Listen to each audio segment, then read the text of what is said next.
It's August the 9th, 2025. I'm Chris, and this is the future of photography.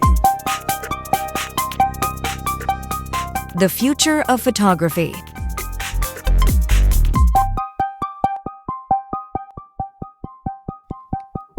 Jeremiah, hello.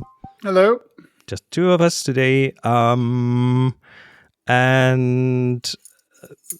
okay, so the reason I'm bringing this topic is I recently saw this video of a filmmaker on YouTube, and he did a lot of like special effects in the 80s and 90s, and he did this video about how he did these special effects and what he got away with. And I'll link this in the show notes, so have a look at it, because it's really amazing. The like by the seats of their pants, very the things you can get away with when you keep the attention on the story and characters, right, drive everything. My favorite example from there, and then I want to kind of start linking that maybe to photography. My favorite example there in the video is when they shot some adventure thing in the jungle, people running around in the background. There's like a crossfire and explosions and smoke and so on, and there's a lot of people with guns, and they run through the screen, and there's this beautiful girl in the front and wind in her hair, and he stops the video and said, "Have a closer look. These are not guns, these are light stands." So he gave the actors light stands and tripods, like one tripod with the three legs at different lengths, so it looked like a weird futuristic gun. And one of these guys with a light stand is going in front of her, directly in front of the camera. You have a very good look at him. You don't notice. And now, of course, it's impossible to unsee it once you've seen it. So there's and he shows a lot of these kind of things. There's a lot of different ways to a lot of different things like foam core. He has a whole science fiction spaceship interior, and that's his flat and some foam core on the walls that he made into weird shapes. Or a long corridor, which is a short corridor with two mirrors at both ends. And so on. So I had a glimpse of the things you can get away with a simple corporate video I shot a few years ago, where it's just a person in a car. She stops the car. She gets out of the car. So I have the shot of the car stopping. I have the shot of her moving her hand towards the door. I didn't have the shot of the hand grabbing the handle. That's the shot that was missing. So we had to pick that up days later. And she wasn't available, and the person who was available didn't have the right clothes. So we have a different hand, like a hand of 20 years younger hand. And instead of a white thing on, she has a dark thing on. So, and it totally different. It doesn't matter. No one sees that. So you are a director. You have a lot of these kind of stories. I'm gonna quote something from Carol Littleton, who is one of the greatest film editors around. For everything from The Big Chill to just like multiple Academy Award winners. She was my editor on several films. She edited Benny and Joon, and I remember her looking at me one day and going, matching is for sissies. And there is something to that, because I mean there are a lot of like forums where film nerds look for continuity errors, and he's not wearing the same glasses or the watches on the different wrists, and all these kind of inconsistencies that never ever have. Neither did I notice these, or if I did, they never had anything to do with the story and didn't really diminish the story. The purpose of all of this is it really is to say that the story is the thing, the story and the characters. If you are riveted by the forward motion of the story, i.e., what happens next, yep, you're too busy engaged in the story to actually stop and pay attention to how that story is visually told, Yeah. or even audio, or even if you believe the character is in motion, even if you use a body double, something we often do in film. In other words, if you're tracking along a car, you have two people running in a wide shot, are you going to get your very highly paid star? Now, some stars like, no, I don't care. I want to do it all. I want to be a hand model.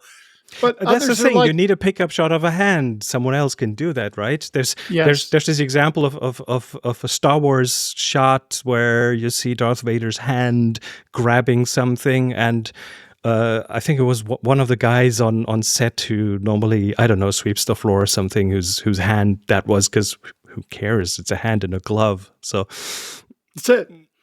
Again, it's the story, and you're not following the actor, the technicians. You are following Darth Vader, and if it's Darth Vader's story and you're fully engaged, you're not noticing these things. But if you are not engaged in the story, then, and I speak personally, if I'm watching a movie that I have lost interest in, then my full attention is on the technical beats of the cinematics, and if that bores me, I'm leaving. But so that's your measure. That's your measuring stick of if a movie is good or not. If you start looking at the lighting and the or listening to the score. I once taught a class in how to watch movies, and this is very interesting. It was I think a 12-week class here at Art Center, and it was for graduate students. And I remember every week we would watch a movie. For example, we would watch The Road Warrior, and we watched it for editing, or we would watch a period piece for costumes, or we would watch a dramatic movie for the nuances of performance, et cetera, et cetera. So every week I would present a movie, we would watch it, and then we would analyze it from the filter of the technology in it. And the students loved it because at the end of it, they were able, as filmmakers in progress, to look at a film and really be analytical about, is the score overpowering the story? I Is see. it underscoring? Is it just the right nuance? Do we need a comic cue to tell the audience it's okay to laugh? Or do we want a dramatic cue to be the irony of what is said? Like all of these kind of subtle shifts in how you build a story on film with each individual department. And of course, the director is at the center, at the fulcrum of all of the departments, and hopefully knows a thing or two about each technical piece. And that's, the lighting. You have two people talking. When we made Diabolique, Isabella Gianni, who has sort of a beautiful round moon face, need very soft light to bring out her features. And she's in most of her scenes with Sharon Stone, who is angular and you bring out her features with hard light. So Peter James, great Australian DP, was confronted with photographing two women, one with hard light, one with soft light, in the same scene.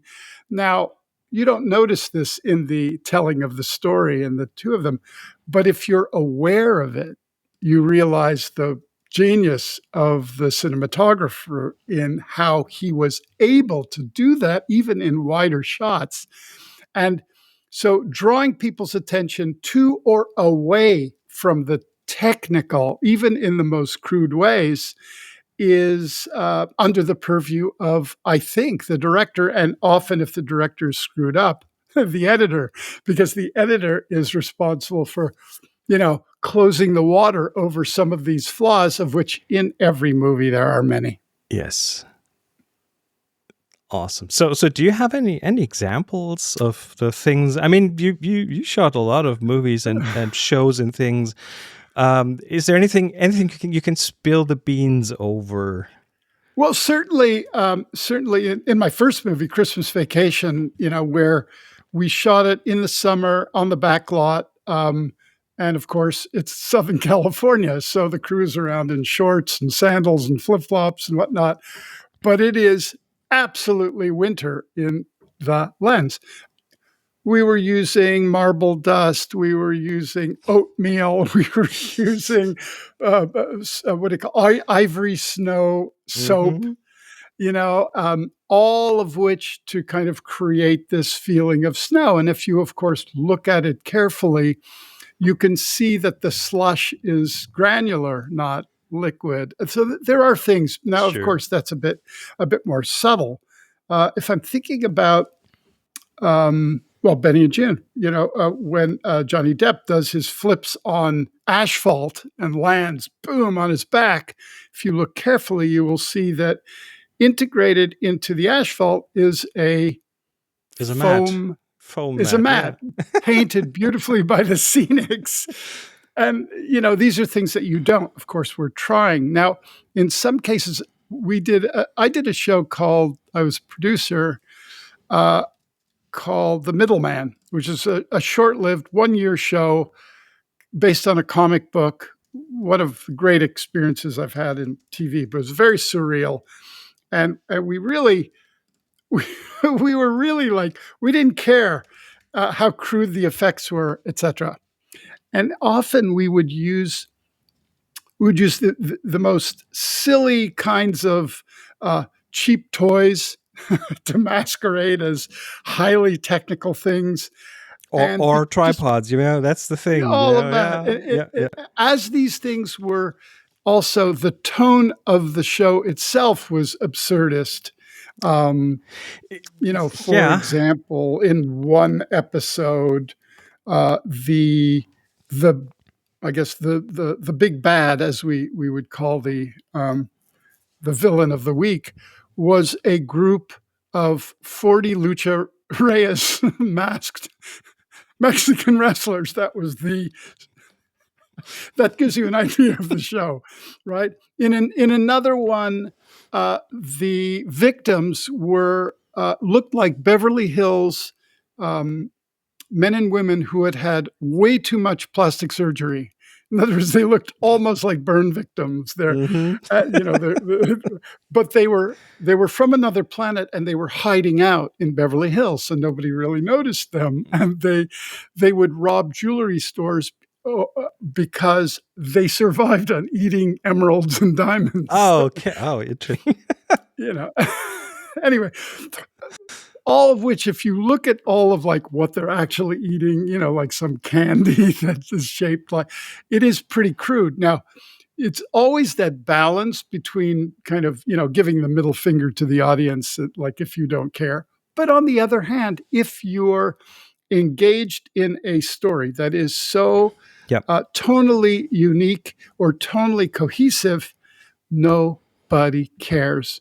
And if you look at the early Flash Gordon episodes, those early serial, you can see the strings on the spaceship and the sparklers in the back and things. It did work, I will bring it back as a really great example, though this one is a little bit hard to digest in terms of, is it a flaw or purpose-built? But Steve Conrad, who's an amazing writer and producer of television, and usually his shows get canceled after a year because they're just too far outside the realm, but genius. And if people don't know his work, he did a show called The Patriot, which is about a family of spies of which one aspires to be a folk singer. His other show is called Perpetual Grace, and it's about a mega church that is really operating as a scam.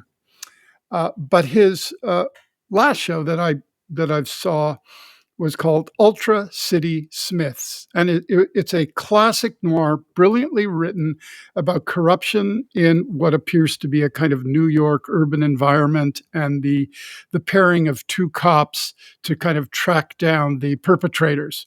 But the entire series is done with dolls in perfectly designed backgrounds and sets.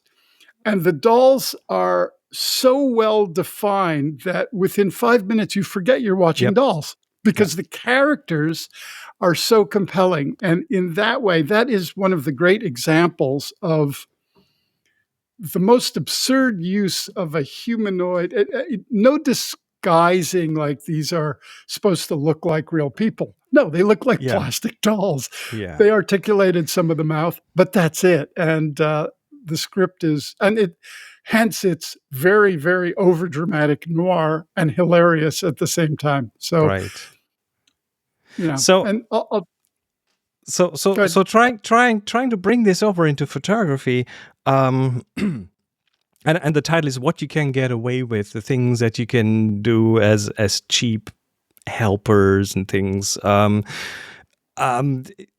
I was looking through some past photos and some past experiences of things, and a lot of things just came to mind where I was not using the expensive Manfrotto thing or the expensive whatever, but just winging it, because you don't really see it in the end result. And of course, I can't even count the amount of white plastic bags or walls as reflectors, just things that are around. You look around, say, oh, I need a bit of brightening up here. Let me take that cutting board from the kitchen that's white, and that'll make a perfect reflector for this piece of product photography. Negative fill, you need some more darkness on one side of a face. What do we have? A black t-shirt, right? You improvise on location because you don't have everything with you. A reflector, these car windshields and sunshades, they make for great reflectors and they cost almost nothing. Or you have a gobo, something between the lights and your subject. Take some cardboard, cut out some shapes, and you have a tree, sunlight coming through a tree. These kind of things. Lots of that stuff, and the film photography book I did, when we did the third version of it and updated it, I needed to have a picture of a specific lens in there, and it was like, okay, we need this in 10 minutes. It's like, okay, what am I gonna do?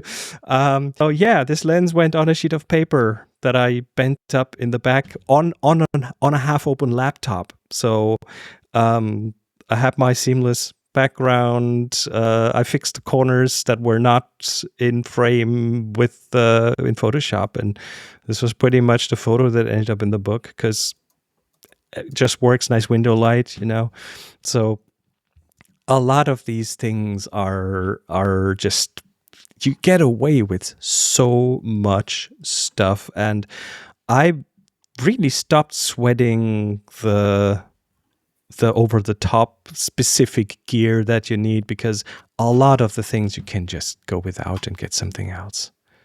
Who was, here, let me draw attention to one of the great photographers of our generation or past, is Irving Penn. And his book, Worlds in a Small Room, if anyone is familiar with it, are portraits of third world cultures, people, and they're all shot against that kind of mottled gray background, classic backgrounds that people have used for years to just isolate the subject in front. The difference is, with Irving Penn's photos, he pulled back a little wider so you could see the stand and the paper or canvas, and in a way, a little bit of the situ where it was shot. And that was a way to kind of blend the artifice and the reality of what was going on in between. If you move this forward, and I'm completely blanking on the genius photographers, and I know it because this is one of my picks of the week a year or two ago, the photography group or pair that create classic photographs in studio.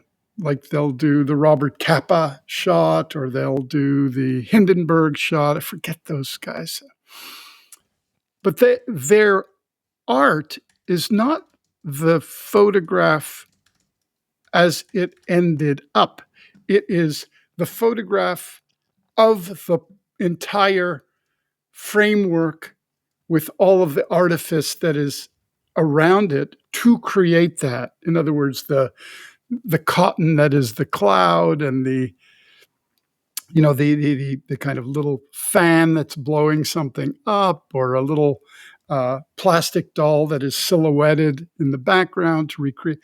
And there's the kind of integration of artifice, process in an aesthetic that also draws one back to the past of a classic photo.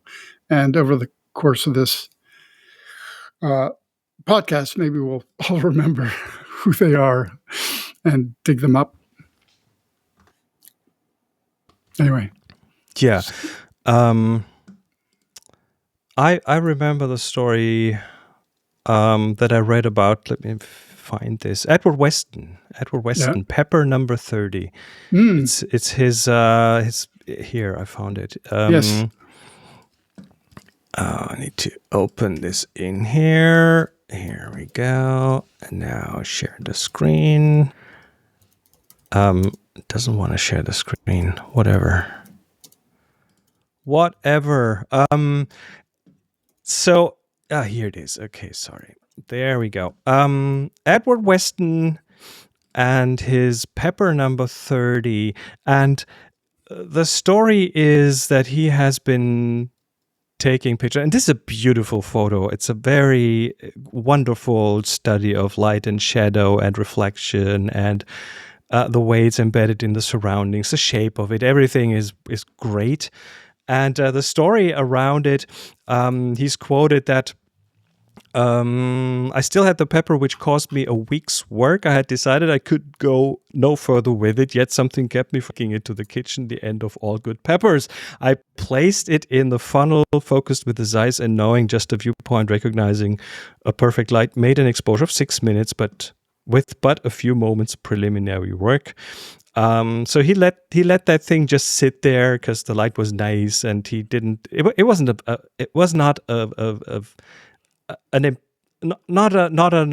an expensive and laborious setup. It was just plain burlap or muslin backdrops and nothing special.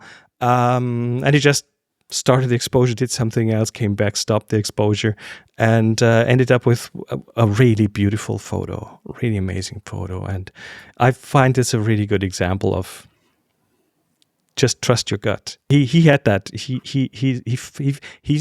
felt that this might be nice in terms of the light and everything. And again, 30 photos. That's number 30. So, okay, can you share my screen? No, you can share your screen if you type on the plus icon. You should be able to share. Okay. Your screen over here. Stand by, everybody. Yeah. Share. I think we have not prepared this sharing. We haven't. We're a bit behind the. Okay, you can also send me the link. I'll put it in here. Let me know which way you want to go. No, it's not working for me. Anyway, all right, sorry. Doesn't matter. But here, I'm just going to put this in the show notes. We'll link that in the show notes. So everyone who's listening. It's Cortis and Sonderegger. These are the guys, and this is a masterful webpage of their work, the artifice, and how they. Cortis Sonderegger, Swiss photographers. I am trying to share their webpage here. Hold on. The system is working on it. I'm working putting on it really hard. We'll figure it out. Oh, man. No, well, we are so screwed today. I can't even add anything to the show notes. This is so weird. Okay. All right, here we go. Here's the website. Cortis and Sonderegger. Here's the photography. Yes. So you could see that you could see the images within, and then you can see the artifice without. And these guys are brilliant. If anybody is just semi-interested, like there's the Niepce, I think, photograph, right? Is that right? one of the first photographs ever taken. Yes.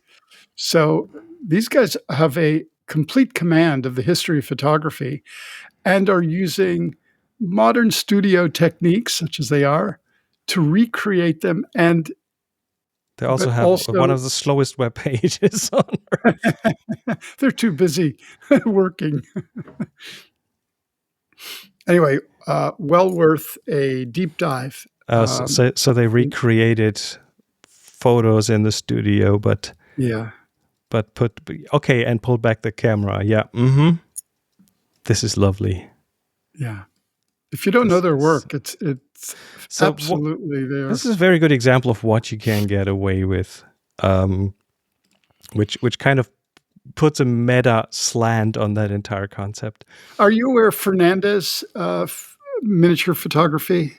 He works very, very intensely on recreating, mainly I think for advertising, but with paints little trucks and builds little foam core hillsides and dusts them and use smoke. And he's also very good with Photoshop, etc.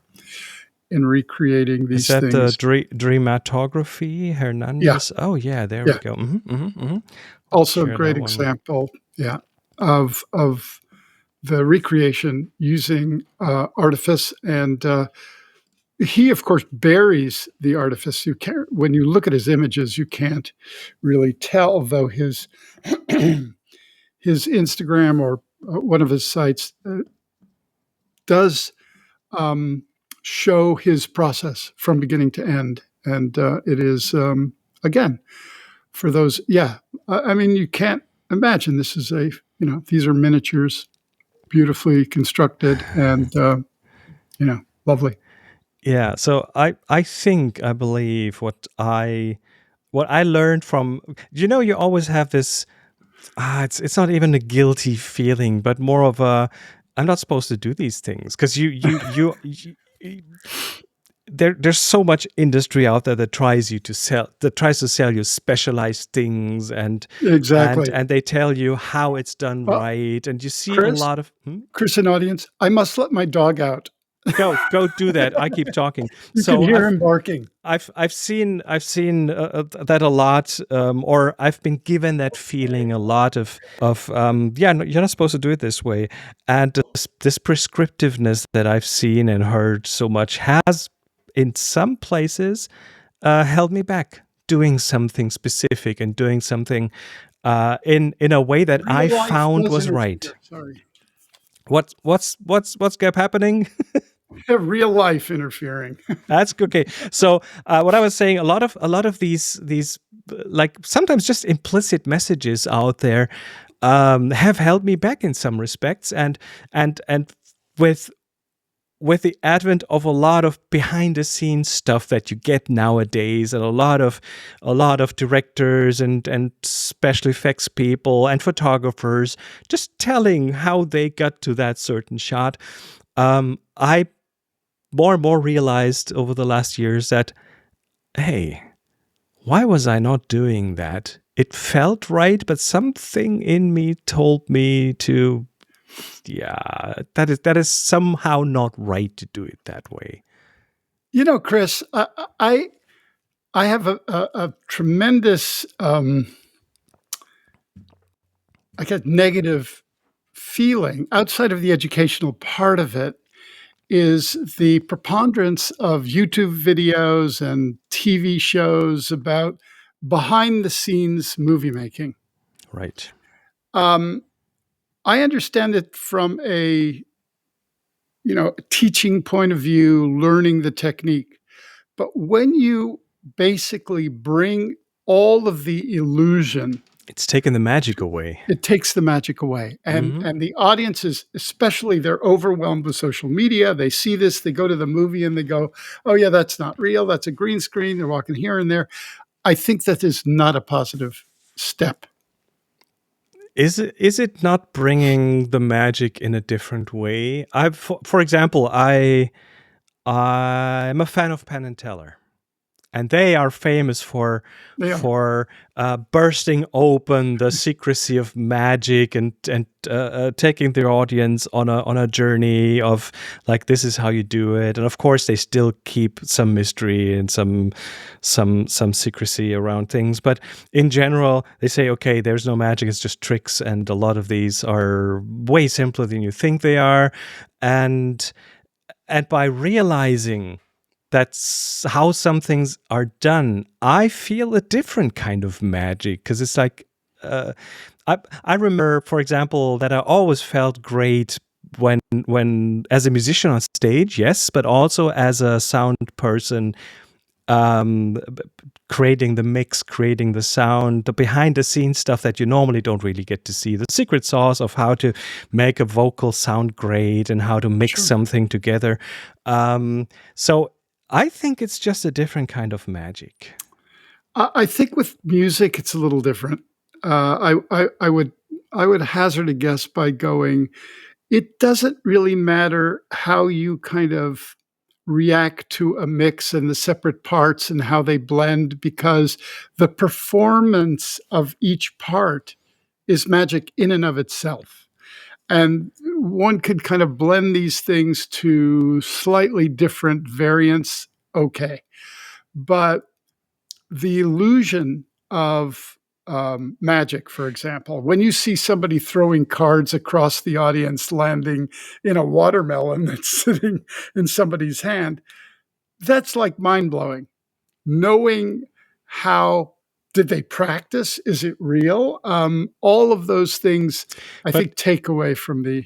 But doesn't the story? I mean, what you said earlier, if the story grabs you and immerses you, then you don't even look at the technicalities of film. So wouldn't that also work for an audience who perfectly knows that there's a lot of green screen and a lot of wire work and stuff for some stuff, and that the fire isn't real and that those bullets aren't real? Wouldn't that still work as long as they are fetched by the story? True, but it raises the bar on that story It very does, yes, of course it does. significantly, which, by the way, I think it all comes back to the writing. So I think that we are in a process where the writing has not elevated itself to the understanding of the technical. Now it's interesting because we haven't talked about AI, of course. But with AI, it becomes increasingly more difficult to see through the illusion if done correctly. Like I've seen recently some television shows, beautifully written and beautifully acted, but the exterior shots, the big wide shots were, I could tell that they were fake. And that it did take me out of the story. It removed me from the story. I got back into it in a moment. But that means the story wasn't perfect, because the other story with the shot with dolls did not rip you out, even though they were as fake as it gets. But it was unified, because in that piece, all the sets were elaborate, the costumes were elaborate, the dialogue, the acting, all the props. But when they went out into, the world, it's like, oh, that looks like the lighting wasn't perfectly balanced. I could see them set against the background. Now, maybe it's my eye. That's you, the filmmaker, seeing this. On the other hand, I watched this season of Andor, which was a very expensive Tony Gilroy Star Wars universe, but not really in the kind of classic sense. And the illusion, even though you knew it was not real because it took place in an epic environment, was so powerful and beautiful, you could not see a flaw.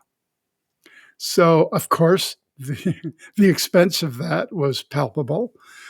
However, in servicing the story, they didn't let anything by. It was perfectly done. Not all shows can afford that, and therefore, when you can't do it, the unity of your look and feel, Like if everything has that kind of playfulness, or listen, this isn't real, but it's like a stage play when you're looking at a theatrical experience, it's even people against, I mean, I've directed black box theater, and you create a whole world of imagination because people are leaning forward, they're projecting in, and that becomes part of the experience, that interaction between the actors, the lighting, the mode, the tone, the play. All of that is kind of moving back and forth, but there's nothing. The illusion is just the intensity or the presence.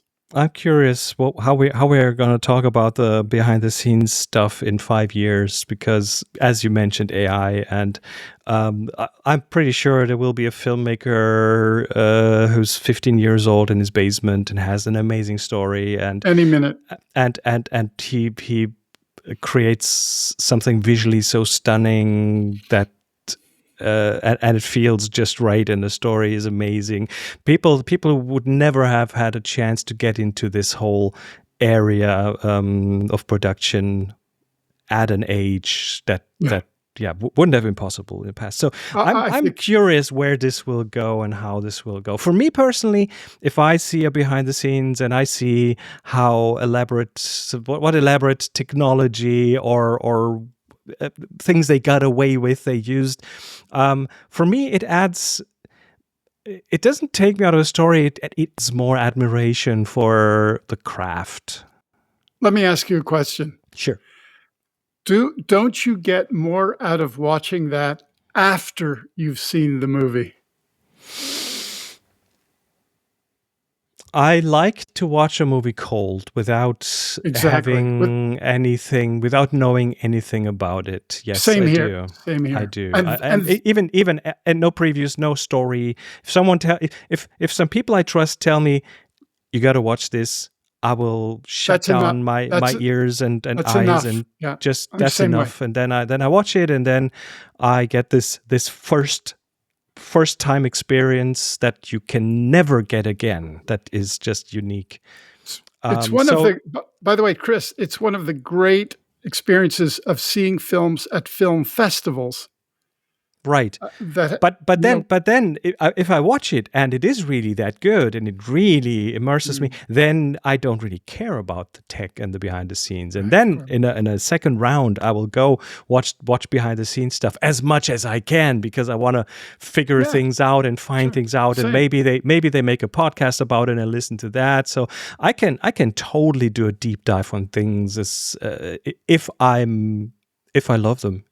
I'm the same way. Yeah. Exactly the same way. I don't want to read any reviews. I don't want to hear anything. Even if somebody goes, you have to see this movie, because I don't want to hear it. Just say, see the movie, and then we'll talk. But I've had the experience of learning a lot about something and then immersing myself in it. And that's a different experience, but I don't feel like it. I mean, it didn't give me that